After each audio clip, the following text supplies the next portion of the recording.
kekuatannya 5.000 kali kekuatan bom yang dijatuhkan di Hiroshima. Bayangkan, Hiroshima saja itu bisa jangkauannya itu sampai sekitar 5 km atau berapa itu. Nah coba kalikan 5.000 kali itu. Itu bisa juga seperti itu. Itu baru dari satu nuklirnya sih.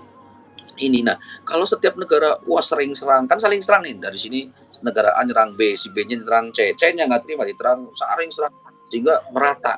Tapi insya Allah Indonesia akan selamat. Tetapi itu dampak dari bom itu tuh asapnya ini akan membumbung tinggi sehingga nutup langit. Mungkin itu yang dimaksud dengan dukhon atau apa itu, sehingga gelap langit. Bisa juga seperti itu ya. Ya betul sekali itu. Sesuai dengan apa nggak ada live-livean begini kan. Guys. Itu benar sekali ya. Itu sesuai dengan itu kan apa yang pernah saya dengar waktu masih mahasiswa ya dulu. Indonesia insya Allah Indonesia kayaknya sih insya Allah selamat ya, ada tetapi nggak separah itu insya Allah, karena itulah makanya kenapa nih dari sisi kitanya dulu nih, dari yang terkecil nih kita nih kan kita cuma ada 90 orang nih yang nonton nih. Dari kitanya dulu yang ada sekarang nih 92 sama kita, sama orang-orang mungkin yang sekeliling yang nonton ya. Intinya kita berbuat baik dulu pada sesama, jangan pandang bulu ketek ya kan, bulu alis dan bulu yang lainnya, jangan pandang bulu. Mau membantu aja ya kan, mau ini berbuat baik aja, jangan karena berbuat baik, jangan karena sesuatu, itu aja. Nah ini pengaruhnya nanti akan baik, pengaruhnya saya yakin malaikat itu sedang bertugas untuk apa? Mencatat apa-apa yang sedang kita amalkan, kita lakukan. Kalau kita sedang mengamalkan kebaikan untuk sesama, apalagi yang untuk kemaslahatan bersama, insya Allah malaikat mendengar dan akan menyampaikan kepada Tuhan.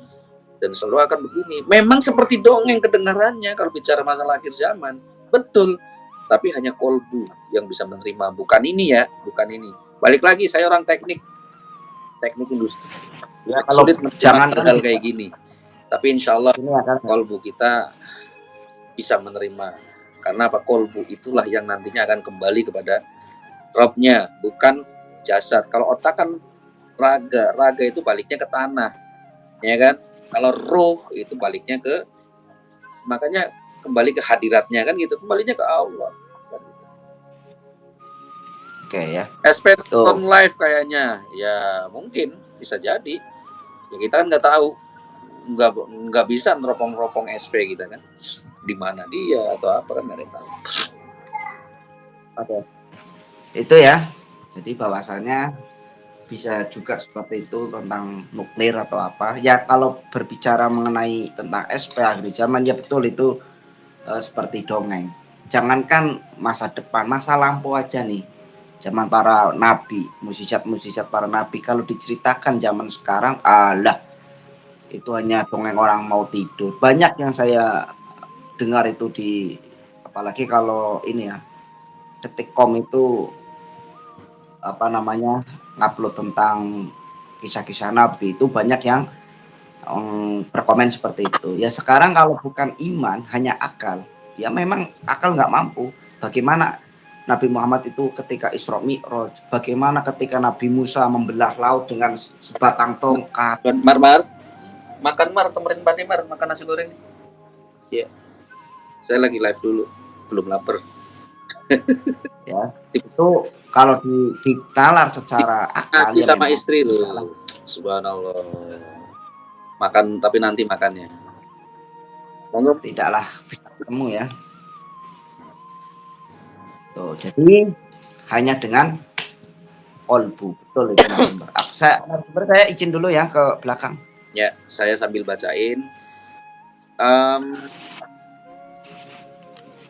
Ini kok pada banyak yang yakin ya. Saya sangat yakin kalau SP Sangkinasi sedang nonton. Amin ya Allah. Amin. Mudah-mudahan kita semua ini dicentang-centangin nih sama SP nih. Ya nggak? Kita dicentangin siapa nih namanya? Saya bacain deh biar SP mungkin dengar. Amin ya. Ah, siapa lagi nih? Zero, Anka, apa ini? Kanoha, siapa namanya? Allah Maha tahu.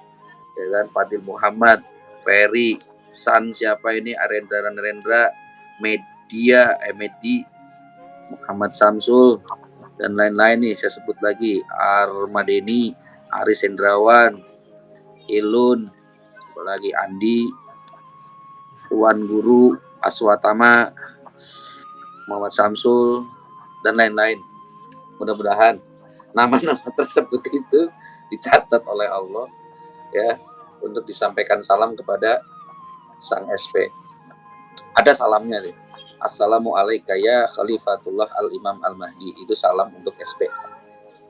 Ya, Assalamualaikum ya Khalifatullah Al-Imam Al-Mahdi. Nah, itu insya Allah itu salam supaya kita mendapatkan hidayah Al-Mahdi. Boleh dicoba yang percaya, yang enggak ya nggak apa-apa.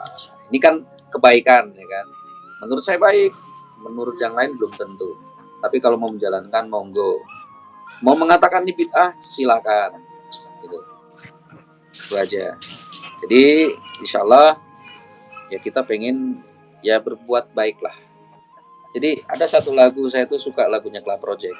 Wahai dengar satu umpama jika kau alami apabila pada esok hari ajalmu menyapa sementara begitu banyak hal tertunda tak sempat kita semua. Nah itu kurang lebih gitu. Coba cari lagunya enak sekali. Club Project Katon Bagaskara. Ya sekedar hiburan aja tadi saya nyanyi. Mohon maaf kalau suaranya nggak enak. Maaf. Apa ini? Lanjut. Apa lagi ya? Waduh, kalau mau nyanyi, hobi saya sebenarnya nyanyi sih. Cuman ada sedikit lagu saya ini di bukan channel sih, saya masukin beberapa di YouTube saya, cuman ya lagunya nggak banyak lah. Itu ada. Kalau lagi suntuk aja Kang, saya nyanyi gitu. Ya, kemarin saya mendapatkan satu apa ya namanya itu pemahaman. Saya sebutnya pemahaman aja bahwa tentang nasi itu kan saya bilang kan menurut saya beliau ya adalah sang hyang nur cahyaning nirwana ya atau penguasa atau raja alam kegaiban. Saya nggak tahu nih apakah ada yang pernah menyampaikan seperti itu enggak, tapi ini batin saya mengatakan seperti itu bahwa beliau itu adalah sang hyang nur cahyaning nirwana. Makanya kenapa saya berani ngomong tadi. Ini versi saya ya. Kembali lagi, jangan dipercaya. Ini cuma pendapat. Tapi jadikan sebagai hiburan aja lah. Kalau baik ya kita ambil positifnya, yang negatif ya buang jauh-jauh. Jadi menurut saya beliau itu ya sosok itu. Ya, karena semua tunduk pada beliau. Semua tunduk. Siapapun penguasa alam kegaiban yang lain yang kita tahu itu akan tunduk pada beliau. Terserah, mungkin banyak orang yang nggak percaya bahwa wah nggak ada tuh SP, nggak ada tuh Sangkinasih, nggak ada itu Bocah Angon, nggak ada itu Ratu Adil, nggak ada itu. Ratu Adil itu cuma dongengnya orang-orang Belanda saja untuk Nina Boboin bangsa Indonesia. Nggak ada tuh ini. Sebetulnya itu upaya-upaya VOC Belanda untuk apa? Menghilangkan spiritualnya orang-orang Indonesia khususnya Jawa. Padahal mereka VOC itu siapa? Zionis Yahudi. VOC itu kan dari sana, lambangnya kan begini, lambang Dajjal, VOC. Jadi Belanda itu tidak mau, atau kerajaan Belanda itu tidak bisa menyerang Indonesia atas nama kerajaan, maka dia bekerja sama dengan perusahaan company, itulah kita sebut VOC itu, untuk menguasai Indonesia. Kenapa Belanda itu mau menguasai Indonesia? Karena mereka tahu orang-orang Yahudi itu kan otaknya pintar-pintar. Karena di dalam kitabnya itu juga dijelaskan bahwa nanti juga di akhir zaman itu mereka tahu akhir zaman itu akan muncul satu pemimpin akhir zaman yang akan ditunjuk oleh Allah, dan mereka nggak terima. Mereka maunya dari kalangan dia yang muncul, siapa? Yaitu Dajjal itu. Mereka maunya Dajjal yang jadi rajanya akhir zaman. Ya bagaimana dulu kehadiran Nabi Isa? Mereka nggak mau Nabi Isa. Maunya, meskipun Nabi Isa juga dari ini ya, tapi mereka nggak terima. Maunya sesuai dengan ininya mereka. Nah, golongan-golongan seperti itu. Begitupun Nabi Muhammad datang, mereka nggak mau terima. Padahal dijelaskan di kitabnya pun sama. Nah, sama sampai dengan zaman ini, mereka nggak mau SP itu muncul dari tanah Jawa. Maunya munculnya dari tanahnya mereka, golongannya mereka. Gitu. Makanya nanti mereka pun, Dajjal itu akan mengaku dia sebagai SP, sebagai Imam Mahdi. Nah, makanya perlu diketahui bersama bahwa kenapa Indonesia itu dari dulu itu dipecah belah. Karena memang kehadirannya VOC itu dengan politik divide et impera itu untuk memecah belah persatuan, memecah belah umat Indonesia khususnya. Sebenarnya agama Islam itu agama rahmatan lil alamin, menerima semua. Ya jangan dilihatlah orang-orang yang suka ngomong bid'ah nggak usah didengar, itu calon-calon pasukan Dajjal itu orang-orang itu, biarin aja. Kita yakin dengan keyakinan kita saja bahwa ketika kita berbuat baik, pasti Allah akan menuntun kita, Tuhan akan menuntun kita. Ingat, semua agama itu mengajarkan kebaikan. Ya.